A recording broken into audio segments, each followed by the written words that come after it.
This is Amy Coney Barrett, a lawyer, law professor, and judge of the United States Court of Appeals for the 7th Circuit.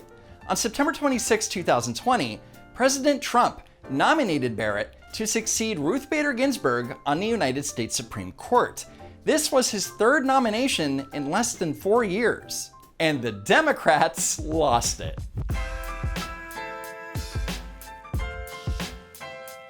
So let's start this thing off with some background and go back into history a little bit.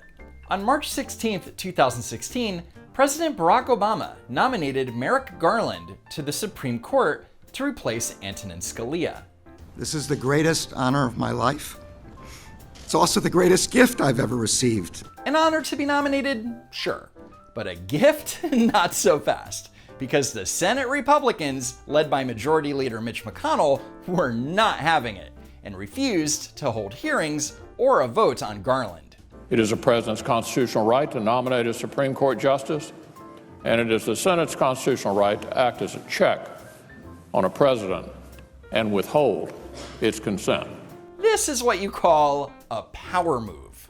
The next justice could fundamentally alter the direction of the Supreme Court and have a profound impact on our country. So, of course, the American people should have a say in the court's direction.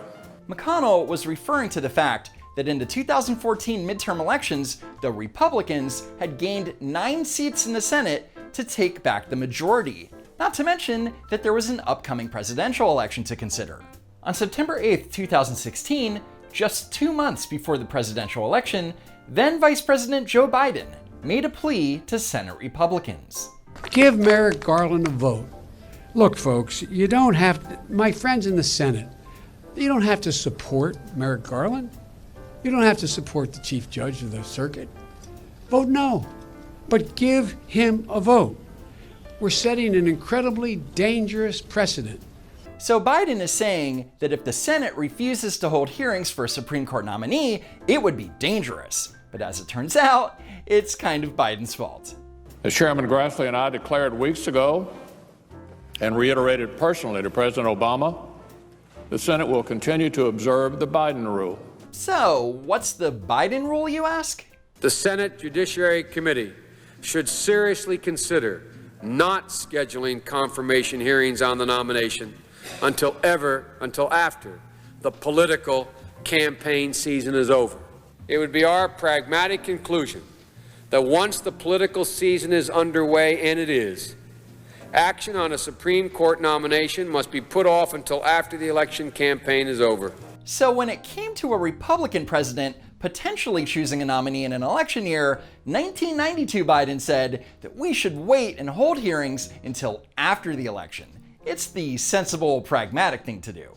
Some will criticize such a decision and say there was nothing more than an attempt to save a seat on the court in hopes that a Democrat will be permitted to fill it.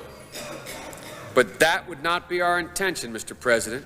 But when it came to the Republicans doing the exact same thing to a Democrat president in an election year, it is a legitimate national emergency. Funny how that works. The truth of the matter is, even if the Senate held hearings for Merrick Garland and brought a vote to the floor, Republicans would not have voted for him. So ultimately, it would have been a big waste of time. Quite frankly, this has very little to do with principle. This is all politics. If there was a Republican president and a Democratic-controlled Senate, the Democrats would not have hesitated to hold off on hearings, and you couldn't blame them. Skip to September 2020. Justice Ruth Bader Ginsburg passed away at the age of 87, just 46 days before the general election. And Leader McConnell announced his intention to hold a vote for whoever the president nominated to replace her. President Trump's nominee for this vacancy will receive a vote on the floor of the Senate. We're going to vote on this nomination on this floor. And the Democrats can't do anything about it because the Republicans have enough votes to confirm the nominee. And of course, Democrats immediately called foul, including Senate Minority Leader Chuck Schumer. Leader McConnell's actions may now very well destroy the institution of the Senate. This was McConnell's rule when Merrick Garland was nominated by President Obama. The American people should have a voice in the selection of their next Supreme Court justice. Therefore, this vacancy should not be filled until we have a new president. But Schumer is guilty of suggesting the same thing. Back in July 2007, an entire 15 months before the 2008 election, Schumer said that if President George Bush had the opportunity to nominate a third Supreme Court justice, that he or she should not be confirmed. We cannot afford to see Justice Stevens replaced by another Roberts or Justice Ginsburg by another Alito.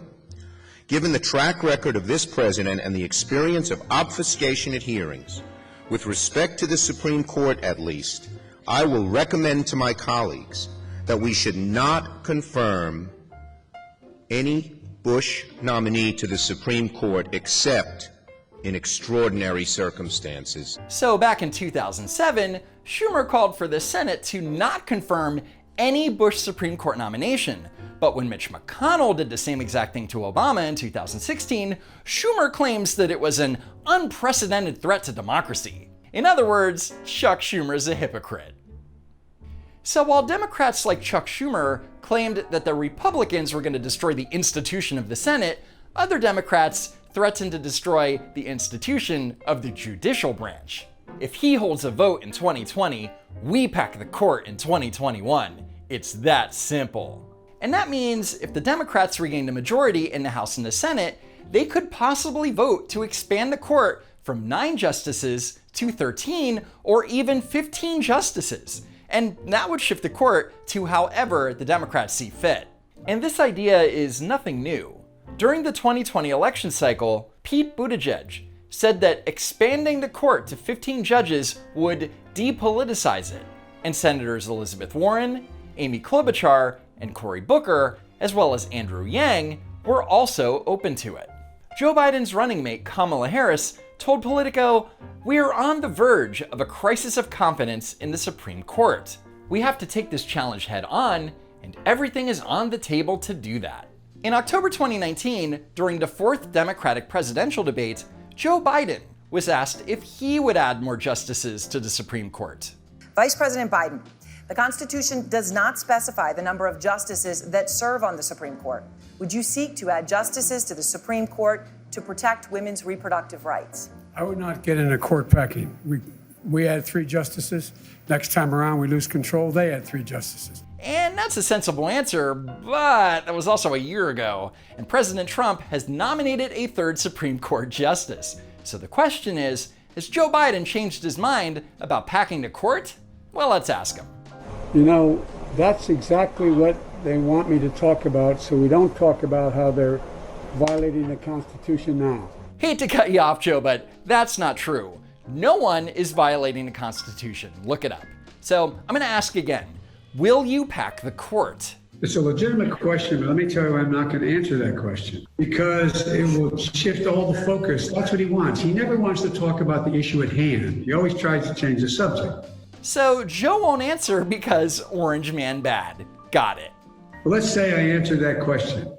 Then the whole debate's going to be, well, Biden said or didn't say. Biden said he would or wouldn't. So to summarize, a year ago, Joe Biden didn't have a problem saying that he wouldn't pack the court, but now he won't answer the question, saying that it's a distraction.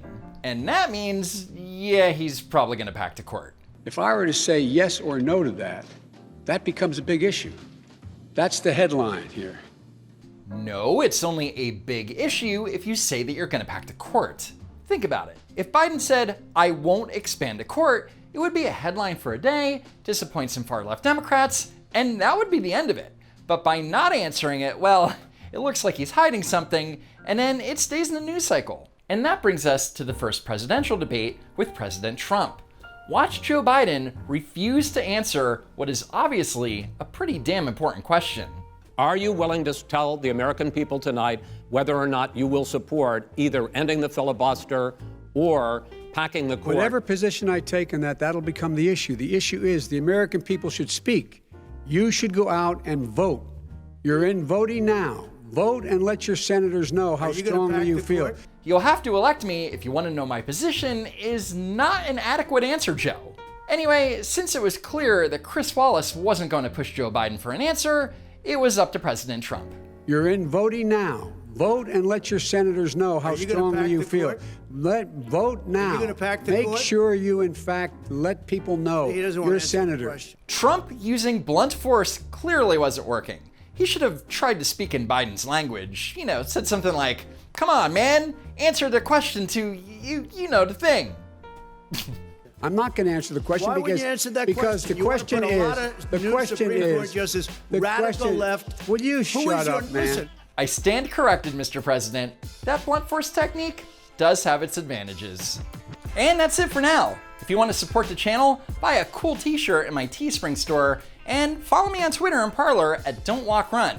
And while you're at it, follow me on Instagram for some reason at Don't Walk Run Productions. As always, thanks for tuning in, and I hope to see you next time.